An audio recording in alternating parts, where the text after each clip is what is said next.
C'est donc peu après l'ouverture du musée, vers 9h30, que les cambrioleurs ont utilisé un monte-charge. Ils se sont ensuite introduits dans la somptueuse galerie d'Apollon et sont repartis avec des diadèmes, des broches, des colliers ayant appartenu à Napoléon et à ses proches, bijoux d'une valeur absolument inestimable. Et c'est la simplicité désarmante du mode opératoire qui interroge. Elena Despaturo, Lise Cloy et Raphaël Maillochon. Les malfaiteurs sont venus avec leur monte-charge, portant des gilets jaunes pour simuler des travaux en cours. Ce matin, aux alentours de 9h30, 3 ou 4 hommes arrivent à scooter et stationnent près du musée, côté Seine. Une fois arrivés au premier étage, ils découpent une vitre à l'aide de cette disqueuse et pénètrent dans la galerie d'Apollon. Leur but, ce que le musée a de plus précieux, les diamants de la couronne. Des pièces uniques de la collection de Napoléon, ainsi que celles de l'impératrice. Broches, diadèmes, colliers. Entre 5 et 10 pièces volées, selon nos informations. Nous avons réussi à contacter un cycliste qui a vu la scène. Ça a pris 30 secondes, quoi. Ils se sont stationnés, ils ont monté le monte-charge, ils sont montés dessus. Et puis ils ont cassé la porte-fenêtre et ils sont rentrés, quoi. J'ai appelé de suite la police est intervenue, ça les a fait fuir. Et puis ils ont pris, en fait, le long des quais, ils ont roulé tout droit, quoi. Et je les ai vus à ce moment-là repartir à fond de balle, partir direction Bercy, quoi. Le cambriolage s'est déroulé alors qu'il y avait déjà des visiteurs à l'intérieur du musée. Notre équipe apprend même la nouvelle à certains touristes. Oh, really? Il y a eu un braquage? Oh non, je ne savais pas. À 9h30, ils nous ont dit de rester à l'intérieur de la salle où on se trouvait. On était confinés à cause du braquage. Et vers 10h, 10h30, tout le monde a été évacué. La galerie d'Apollon avait rouvert en 2020, après de longs travaux de restauration, pour mieux présenter cette collection inestimable et assurer une sécurité maximale. Le vol n'a duré que 7 minutes et a été minutieusement préparé selon le ministre de l'Intérieur. C'est un braquage important, manifestement une équipe qui avait fait des repérages, qui manifestement aussi très chevronnée et qui a agi très très vite. Le musée restera fermé toute la journée. La police scientifique est sur place. Les auteurs du vol sont toujours activement recherchés. Et nous allons retrouver en direct depuis le Louvre la ministre de la Culture. Bonjour Rachida Dati, vous vous êtes évidemment immédiatement rendue sur place. Merci beaucoup de nous réserver votre première intervention. Première question, pouvez-vous nous décrire ce qui a été volé et ce que représentent ces bijoux pour la France? Alors tout d'abord, ce vol avec effraction, parce qu'effectivement on peut qualifier de braquage, mais il n'y a pas eu de violence. Moi je voudrais absolument avoir un mot, comme le président de la République suit évidemment ce qui s'est passé ce matin.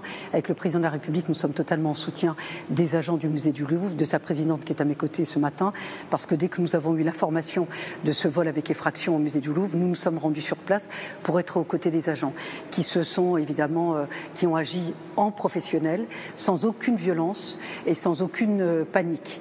Les visiteurs du Louvre ont été évacués immédiatement dès que ces braqueurs, enfin ces voleurs se sont introduits dans la galerie Apollon.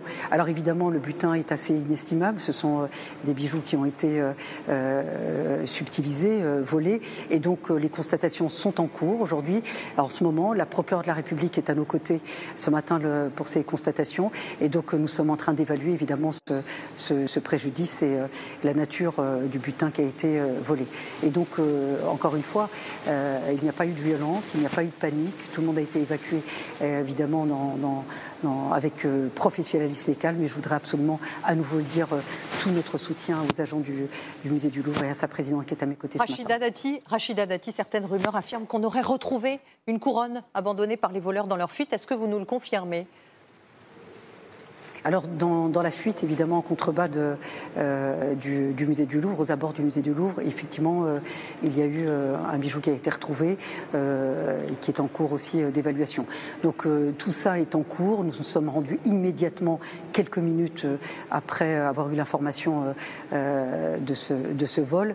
Et pour tout vous dire, cette opération a duré presque 4 minutes. Ça a été très rapide. Il faut quand même dire que ce sont des professionnels. La criminalité organisée aujourd'hui s'attaque aux objets d'art et les musées, évidemment, sont devenus des cibles. Parce que la France, comme vous le savez, la France est un pays patrimonial, un pays avec des objets historiques, patrimoniaux d'une grande valeur.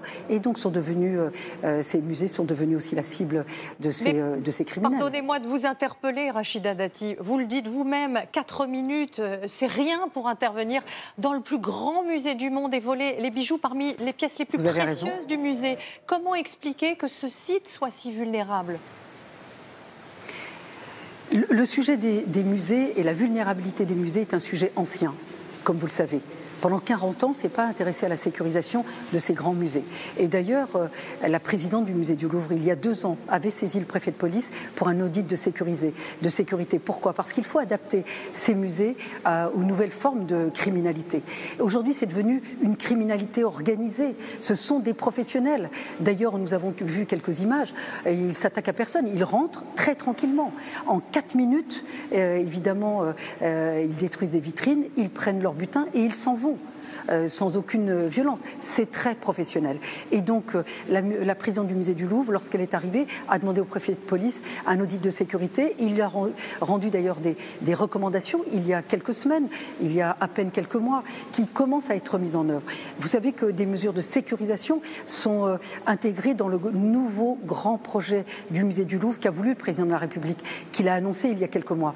Il y a un schéma directeur de la sécurité qui fait partie de ce grand nouveau projet. Le président de la République s'est attelé à la sécurisation de tous ces grands opérateurs culturels, que ce soit le musée du Louvre, le musée d'Orsay, y compris l'Opéra Bastille, pour lequel nous avons lancé une reconstruction de l'Opéra Bastille, parce que ça permet aussi de sécuriser nos grands joyaux culturels. Merci beaucoup Rachida Dati d'avoir accepté de répondre à nos questions quelques heures après ce cambriolage évidemment spectaculaire. On parlait de la sécurité avec vous. Autre question qui interpelle, c'est la récurrence de ces cambriolages dans les musées français. Celui de ce matin s'ajoute, on le disait, à une longue liste. On pense notamment à ces pépites d'or qui avaient été dérobées en septembre au Muséum d'histoire naturelle, ce qui montre sans doute une certaine faille dans notre système. Delphine Sidbon. C'est un automne noir pour les musées en France. Depuis début septembre, au moins 3 d'entre eux ont subi des vols par effraction.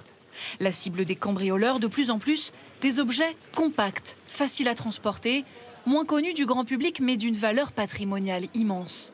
Comme ces 5 pépites d'or pures dérobées au Muséum d'histoire naturelle il y a un mois.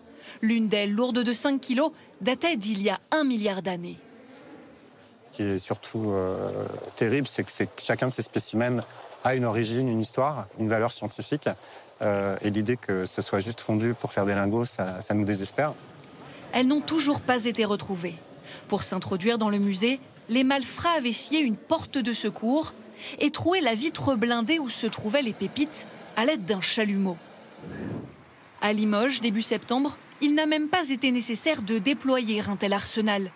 Alors que 2 plats et un vase chinois d'une valeur d'au moins 6,5 millions d'euros ont été dérobés, le directeur nous expliquait ce paradoxe.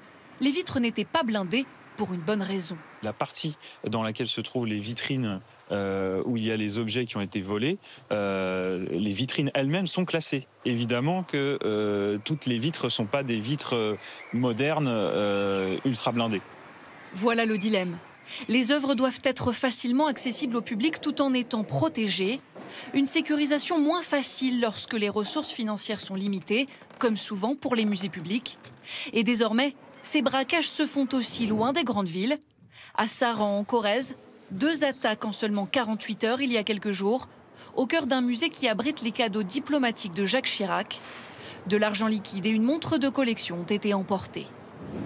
Le scénario d'aujourd'hui au musée du Louvre rappelle aussi le vol spectaculaire du musée d'art moderne en 2010.